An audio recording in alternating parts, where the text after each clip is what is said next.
ठीक है, हाँ बोल। नमस्कार साथियों, आप सभी को मेरा नमस्कार। पहली बात तो आज अखबारों में, न्यूज़ चैनलों में आप सभी देख रहे हो भाई, भर्तियों की स्थिति अत्यधिक खराब है। इसी के क्रम में मैं आपसे एक ही निवेदन करना चाहता हूँ, मेरे जितने भी फार्मेसी साथी हैं, वो चाहे सीनियर हो या जूनियर हो या मेरा दोस्त हो या मेरे से थोड़ा सा भी अगर किसी को गिला शिकवा है, उसके लिए मैं उनसे माफ़ी मांगता हूँ। दूसरी बात, मेरा आप सभी साथियों से यही कहना है भाई, अपने सभी को एक जाजम पे आना ही पड़ेगा अपनी भर्ती के लिए, अन्यथा अपनी भर्ती बिल्कुल खटाई में है।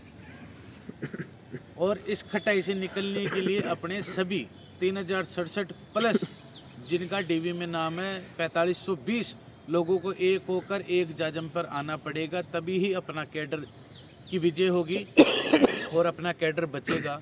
जहाँ तक रही बात, कुछ संदेह भी है, कुछ संकोच भी है, कुछ उत्साह भी है, सारी चीज़ें हैं। एक तरफ से प्रक्रियाधीन भर्ती है अपनी और एक तरफ से नई भर्तियां हैं, मगर हमारा मेन मुख्य उद्देश्य यही रहेगा भाई, हमें आचार संहिता से पहले प्रोविजनल लेके ज्वाइनिंग लेनी है, ना कि आपस में लड़ना है। दूसरी बात, चिकित्सा मंत्री जी का परसों के दिन का स्टेटमेंट आया था कि मैं 10,000 भर्तियाँ और निकाल रहा हूँ। तो इसका मतलब ये है भाई, संदेह भी है भाई, मेरे को संदेह ये है भाई, ये फॉर्म रीओपन करके उन पदों को ऐड करके भी भर्तियां करा सकते हैं। इसलिए मेरा सभी साथियों से हाथ जोड़कर विनती, निवेदन या आप कुछ भी मान लो, अपने को एक होकर एक जाजम पर आकर बैठकर प्री प्लान के तहत अपनी प्रोविजनल लेकर अंतिम चयन सूची लेनी है, अन्यथा कोई मतलब नहीं। ओवरेज होने वाले दोबारा अगर फार्म रीओपन होते हैं तो आप क्वालिफाई भी नहीं होंगे। और रही बात, मेरा तो क्या है, मैं तो एग्ज़ाम दे के आ जाऊँगा, मगर सबसे ज़्यादा दुख यही रहेगा जो सीनियर साथी हैं, ओवरेज हो चुके हैं, उनको एज एक्सटेंशन दिया गया था, उनका वह लाभ नहीं ले पाएंगे, क्योंकि एक गाइडलाइन थी भाई 20 फरवरी 2024 के पश्चात आपको एक्सटेंशन का लाभ नहीं दिया जाएगा। आप लेटर में पढ़ लेना, जो कोरोना प्लस सेवा अधिनियम का नियम था उसके तहत।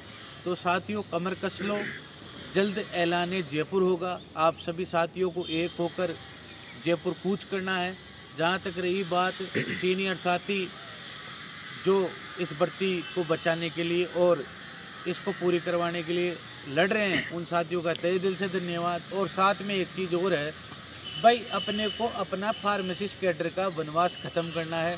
इसके लिए चाहे जितना भी जोर लगाना पड़े, जितनी भी मेहनत करनी पड़े, अपने को करनी है, अपने को विजय पताका लहराना है, अन्यथा अपना सबसे ज़्यादा भविष्य अपना खराब होगा। भविष्य में 5-6 साल बाद अगर ये भर्ती पूरी नहीं होती है तो फार्मासिस्ट कैडर ख़त्म हो जाएगा। आपकी जगह अयोग्य व्यक्ति दवाइयाँ बांटेगा, लोगों के स्वास्थ्य के साथ खिलवाड़ करेगा।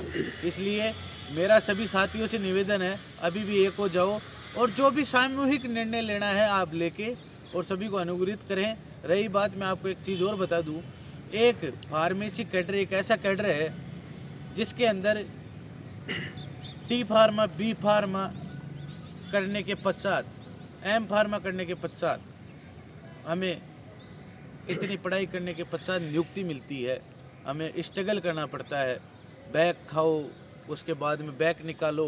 और साइंस बायोलॉजी स्ट्रीम, यानी कि एक आप सोचो, साइंस बायोलॉजी की वो अगला पढ़ाई करे या मैथ की पढ़ाई करे, उसके बाद में वो डिप्लोमा ले या डिग्री ले, बैग खाए, बैग निकाले, उसके बाद संघर्ष करे। तो संघर्ष बहुत कर लिया भाई, मेरे फार्मेसी के साथियों ने बहुत सारा संघर्ष किया है, उनकी मेरे दिल से बहुत इज्जत है, क्योंकि फार्मेसी कोई छोटा मोटा कैडर नहीं है।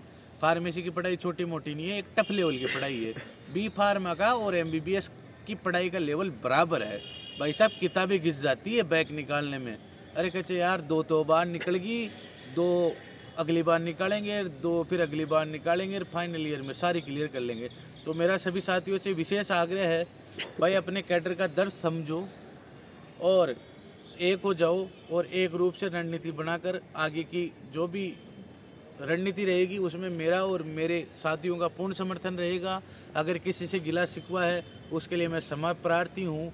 कई भाई मेरे से नाराज़ भी होंगे, उनसे मैं माफ़ी मांगता हूँ भाई। स्पेशली मैं फ़ोन करूँगा तो खैर मेरा फ़ोन ब्लॉक कर रखा होगा या आपने उठा नहीं रहे होंगे, तो मैं यूट्यूब के माध्यम से ही आपसे माफ़ी मांगता हूँ।